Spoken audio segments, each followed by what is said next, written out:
Lonely Doctor Whooves, Chapter 6, Lost in Time, The Doctor. Goodhart was lying down in his tent.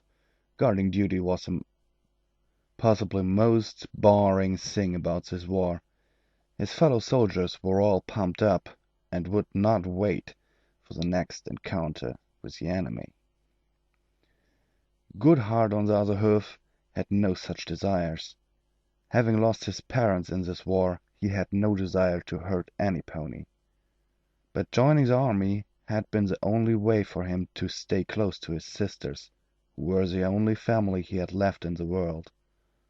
Both of them had been forced to join, so he had volunteered so he could protect them. But it had become clear very soon that they did not need his protection. In each and every defense training, as well as strategy classes, they had outdone him by far. In the end, both of them left the academy with the rank of captains, while he had barely made it to the rank of sergeant, second class. These memories always filled him with a bit of jealousy, but it was for the better this way. As foot soldiers like him, they would be in constant danger. As high-ranking officers, however, they rarely saw any actual combat. Even so, this outpost was on both the enemy's borders. Some other outposts like this had fallen in the past, but since his sisters were stationed here, the unicorns had not lost a single battle, and casualties were kept at a minimum. On all three sides, actually, since his sisters valued every life.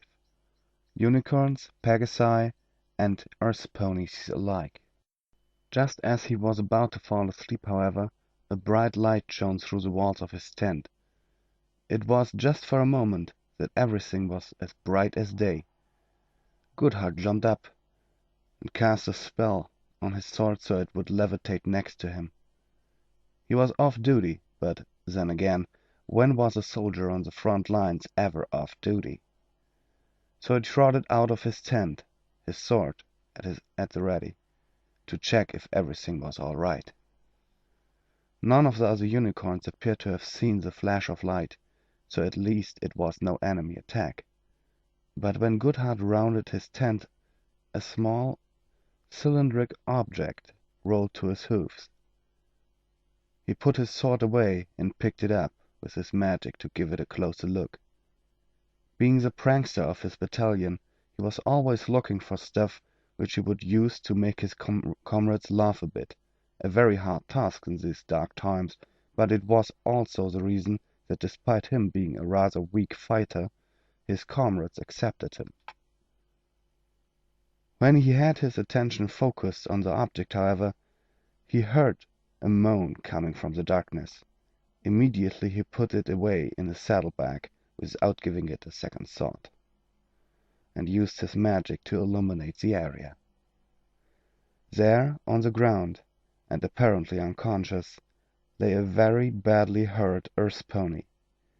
He could not see the source of the flash of light, but an Earth pony so far behind their lines surely was no good sign. He could have disposed of the intruder then and there, but why should he? That pony was no threat to him, and his sisters would be very mad at him if he did so.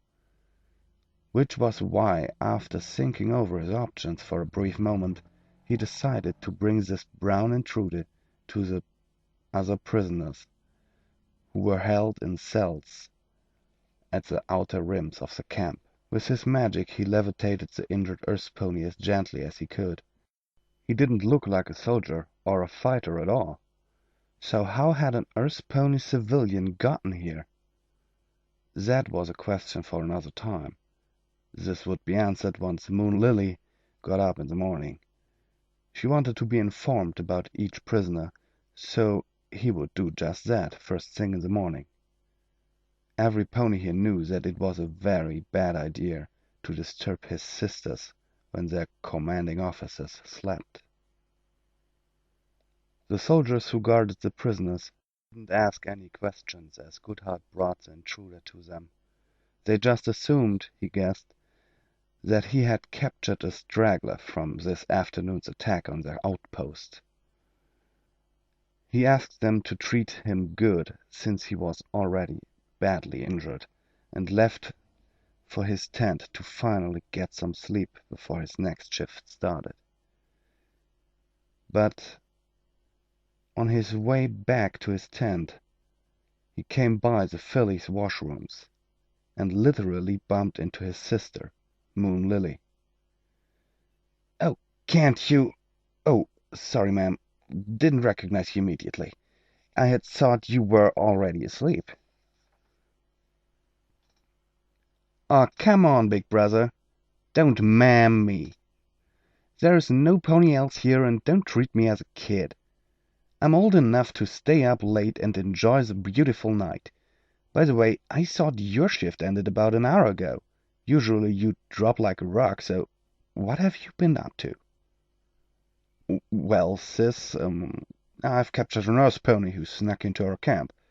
He is badly injured and unconscious, so I don't think you can question him today. That's why I brought him to the others and didn't want to bother you with this, since it's so late." "You can't be serious. You beat up an nurse pony to the point he faints, and don't even bother to try to find out how he got through Sunflower and my shield spells? That's really unlike you, big brother. So, what does the nurse pony look like? Did he look dangerous? Was he strong?" "Hey, don't go around spouting accusations. He was already hurt and fainted when I found him. As for how he looked, well, Earth pony civilian with brown coat, dark brown mane, and an hourglass for cutie mark." Moon Lily looked like she was ready to faint herself.